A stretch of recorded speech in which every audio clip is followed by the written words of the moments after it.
آسمانی خدا کی سلامتی آپ سب کے ساتھ ہو اور اس کا پاک روح آپ کی زمینی زندگی کے تمام معاملات میں آپ کی مدد اور رہنمائی کرتا رہے۔ مسیح یسوع کے پاک، پوتر اور جلالی نام میں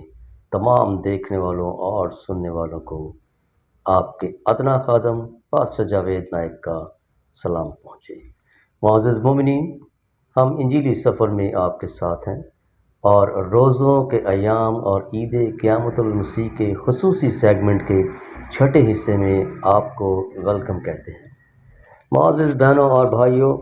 گزشتہ پروگرام کے آخری حوالے متی رسول کی انجیل اس کے 9ویں باب کی 14ویں اور 15ویں آیت میں ہم نے دیکھا کہ یوحنا کے شاگرد مسیح یسوع سے روزے کے متعلق سوال کرتے ہیں اور کہتے ہیں کہ ہم اور فریسی تو اکثر روزہ رکھتے ہیں لیکن تیرے شاگرد روزہ نہیں رکھتے۔ اور یہاں ہم دیکھتے ہیں مرکز رسول کی انجیل میں بھی اس بات کی تصدیق موجود ہے اور مرکز کی معرفت بھی اس بات کو تصدیق کیا گیا ہے کہ یوحنا کے شاگردوں نے خدا یسوع مسیح سے روزے کے متعلق سوال کیا۔ حوالہ نوٹ کر لیجئے گا،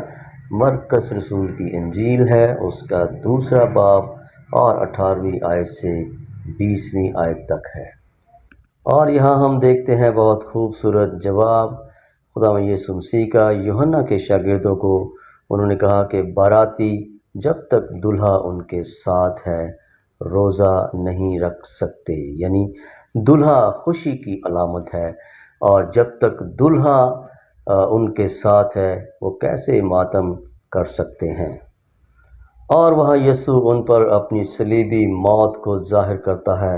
اور کہتا ہے کہ مگر وہ دن آئیں گے کہ دلہا ان سے جدا کیا جائے گا، اس وقت وہ روزہ رکھیں گے۔ سو بڑھیں گے اگلے حوالے کی جانب، اور اگلا حوالہ لوکا رسول کی انجیل سے ہے۔ حوالہ نوٹ کر لیجئے، لوکا رسول کی انجیل ہے، اس کا 2 باب اور 37ویں آیت ہے۔ اور یہاں عاشر کے قبیلے میں سے حنا نام فنویل کی بیٹی ایک نبیہ تھی، اس کے روزے کا ذکر ہے، جو 84 برس سے بیوہ اور ہیکل سے جدا نہ ہوتی تھی، بلکہ دن رات روزوں اور دعاؤں کے ساتھ عبادت کیا کرتی تھی۔ معزز ناظرین، جیسا کہ ہم روزے کے بارے میں سیکھ رہے ہیں کہ خدا کو کیسا روزہ پسند ہے، اور یہاں انجیل مقدس میں ہمارے سامنے ایک مثال بھی موجود ہے جس میں یسوع فریسی اور محصول لینے والے کی راست بازی کے بارے میں بیان کرتا ہے۔ اور وہاں موجود بعض لوگوں سے جو اپنے پر بھروسہ رکھتے تھے کہ ہم راست باز ہیں اور باقی آدمیوں کو ناچیز جانتے تھے، وہاں یسوع 2 ایسے اشخاص کی مثال دیتا ہے جو ہیکل میں دعا کرنے گئے، جن میں ایک فریسی تھا اور دوسرا محصول لینے والا۔ حوالہ نوٹ کر لیجئے، لوکا رسول کی انجیل ہے، اس کا 18واں باب اور 9ویں آیت سے 14ویں آیت تک ہے۔ اور یسوع وہاں پر ان 2 اشخاص کی مثال دیتے ہوئے فرماتا ہے کہ فریسی کھڑا ہو کر اپنے جی میں یوں دعا کرنے لگا کہ اے خدا، میں تیرا شکر کرتا ہوں کہ باقی آدمیوں کی طرح ظالم، بے انصاف، زناکار یا اس محصول لینے والے کی مانند نہیں ہوں۔ میں ہفتہ میں 2 بار روزہ رکھتا ہوں اور اپنی ساری آمدنی پر دہ یکی دیتا ہوں۔ لیکن محصول لینے والے نے دور کھڑے ہو کر اتنا بھی نہ چاہا کہ آسمان کی طرف آنکھ اٹھائے، بلکہ چھاتی پیٹ پیٹ کر کہا، اے خدا، مجھ گنہگار پر رحم کر۔ میں تم سے سچ کہتا ہوں کہ یہ شخص دوسرے کی نسبت راست باز ٹھہر کر اپنے گھر گیا، کیونکہ جو کوئی اپنے آپ کو بڑا بنائے گا وہ چھوٹا کیا جائے گا، اور جو اپنے آپ کو چھوٹا بنائے گا وہ بڑا کیا جائے گا۔ اور معزز مومنین، ہم نے دیکھا کہ فریسی کی دعا میں تکبر اور عیب جوئی اور الزام تراشی تھی، اور اس نے خدا کے حضور خود کو اچھا بنانے کی اور دوسرے شخص کو برا بنانے کی کوشش کی۔ اس دعا کے باعث خدا نے اس کی دعا کو قبول نہ کیا، کیونکہ اس کی دعا میں تکبر تھا اور اس نے جتایا تھا کہ میں تیرے لیے ہفتے میں 2 بار روزہ رکھتا ہوں اور میں دیکی بھی دیتا ہوں اور میں نیکی کے کام بھی کرتا ہوں۔ معزز مومنین، ہم نے دیکھا کہ فریسی کی دعا میں تکبر، عیب جوئی اور الزام تراشی تھی۔ اس نے خود کو خدا کے سامنے اچھا بنانے کی کوشش کی اور دوسروں کو اس نے غلط کہا، یہاں تک کہ اس نے یہ کہا کہ میں ہفتے میں 2 بار روزہ رکھتا ہوں اور میں دیکی بھی دیتا ہوں، لیکن یہ شکر ہے کہ میں زناکار نہیں ہوں اور میں دوسروں کی طرح ظلم نہیں کرتا، اور یہ بھی کہا کہ میں اس محصول لینے والے کی مانند نہیں ہوں۔ اس نے اپنی دعا میں خود کو ٹھیک کہا اور خود کو بڑا بنایا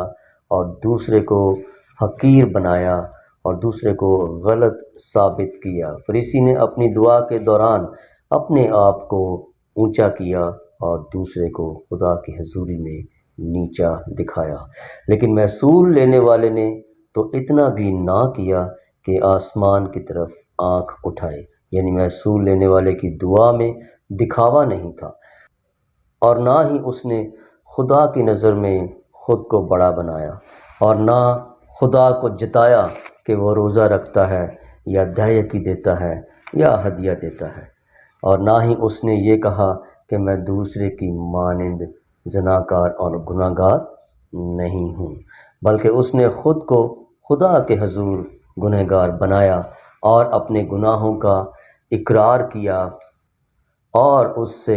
رحم چاہا۔ یہاں پر یسوع ان دونوں کے درمیان خدا کی بادشاہی میں بڑا کون ہے بیان کرتا ہے، یعنی وہ جس نے خدا کے حضور چھاتی پیٹ پیٹ کر ماتم کیا، گریہ زاری کی اور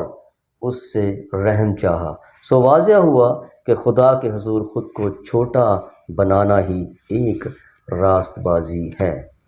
بڑھیں گے اگلے حوالے کی جانب، اور اگلا حوالہ اعمال کی کتاب سے ہمارے پاس موجود ہے۔ اعمال 10واں باب ہے اور اس کی 30ویں آیت ہے۔ یہ اس وقت کی بات ہے جب خداوند یسوع مسیح مردوں میں سے زندہ ہو کر آسمان پر چلے گئے، اور اس کے بعد خداوند یسوع مسیح کے شاگردوں نے روزے رکھے اور مصیبتیں جھیلیں اور ظلم و ستم سے نکلتے ہوئے اپنی راست بازی کو کامل بنایا۔ اور اعمال 10ویں باب کی 30ویں آیت میں ہم دیکھتے ہیں کہ خدا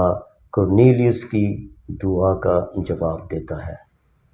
اس کے ساتھ ہی ہم جائیں گے اعمال کے 13ویں باب میں اور اس کی 2 آیت سے 3 آیت تک مطالعہ کریں گے۔ حوالہ نوٹ کر لیجئے، اعمال کی کتاب اس کا 13واں باب اور اس کی 2 اور 3 آیت میں ہم دیکھتے ہیں کہ خدا برنباس اور ساؤل کو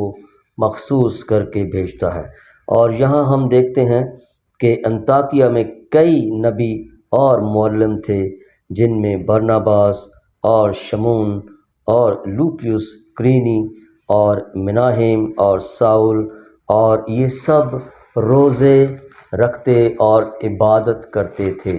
اور اسی دوران روح القدس ان سے کہتا ہے کہ میرے لیے برنباس اور ساؤل کو اس کام کے واسطے مخصوص کر دو جس کے واسطے میں نے ان کو بلایا ہے۔ اور معزز ناظرین، ہم دیکھتے ہیں کہ خدا روزوں اور دعاؤں کے راستہ سے اپنے لوگوں کے ساتھ بات کرتا ہے، اور آج بھی وہ ان سے بات کرتا ہے جو راست بازی سے، انکساری اور عاجزی سے اس کے حضور جھکتے ہیں اور اس کے حضور گریہ زاری کرتے ہیں۔ ہم دیکھتے ہیں اعمال کی کتاب میں مسیح یسوع کے شاگردوں اور دیگر رسولوں نے مسیحی تعلیم کو فروغ دیا اور مصیبتوں اور مشکلوں میں روزے رکھے اور دعائیں کیں اور ابتدائی کلیسیائی امور انجام دیتے رہے۔ حوالہ نوٹ کر لیجئے، اعمال کی کتاب ہے اس کا 14واں باب اور اس کی 23ویں آیت ہے۔ اور پولس رسول کرنتھیوں کی کلیسیا کے نام اپنے دوسرے خط میں لکھتا ہے کہ اس نے کس طرح مشکلات میں رہ کر انجیل کی منادی کی، اور مصیبت میں، بھوک میں اور پیاس میں اور فاقہ کشی میں اور سردی میں اور ننگے پاؤں کی حالت میں اور خطروں میں اور سمندر کے خطروں میں اور محنت مشقت سے خدا کی راست بازی کو پورا کیا۔ حوالہ نوٹ کر لیجئے، دوسرا کرنتھیوں اس کا 11 باب اور اس کی 26ویں آیت سے 27ویں آیت تک۔ معزز ناظرین، واضح ہوا کہ ہم جب بھی روزے کی حالت میں خدا کی حضوری میں جائیں تو ہمیں انکساری، عاجزی اور انتہائی سادگی کو اپنانے کی ضرورت ہے، اور یہ واضح ہوا کہ ہم جب بھی روزہ رکھیں تو ہمارے روزے کا مقصد خدا کی خوشنودی کو حاصل کرنا ہے، نہ کہ یہ دکھانا کہ دوسرے ہمیں روزہ دار جانیں اور ہمیں نیک شخص کہیں اور ہماری تعریف کریں۔ دوسری بات ہم نے یہ سیکھی کہ جب بھی ہم روزہ رکھیں تو ہمارے روزے کے پیچھے ایک مقصد ہونا بہت ضروری ہے، وہ انفرادی مصیبت اور پریشانی کے لیے یا اجتماعی طور پر قومی یا ریاستی بحران یا مشکلات کے وقت میں ہم خدا کے حضور روزہ رکھ کر گریہ زاری کر سکتے ہیں۔ ہم نے پرانے عہد نامے میں اب تک جتنے روزوں کے بارے میں جانا، ان میں ہم نے یہی سیکھا کہ اس وقت ان پر مصیبت اور پریشانی آئی، اور ان کے ملک میں، ان کے شہر میں، ان کے قبیلے میں مصیبت اور بحران آیا تو اس بحران میں انہوں نے روزے رکھے اور خدا کے حضور گریہ زاری کی اور خدا کی خوشنودی کو حاصل کیا اور اپنے مقصد کے لیے خدا کو راضی کیا۔ اور بہنوں بھائیوں، آخر میں کہنا چاہتا ہوں کہ روزوں کے ایام اور عید قیامت المسیح کے خصوصی پروگرامز میں ہمارے ساتھ جڑے رہیے گا۔ اس سے آگے ہم بڑھتے جائیں گے خدا یسوع مسیح کے دکھوں کی جانب، اور پھر مصلوب ہونے کی جانب، اور پھر زندہ ہو کر آسمان پر جانے تک ہم اس سیگمنٹ میں آپ کے ساتھ رہیں گے۔ اگلے پروگرام تک پاسٹر جاوید نائک کو اجازت دیجیے۔ خدا حافظ۔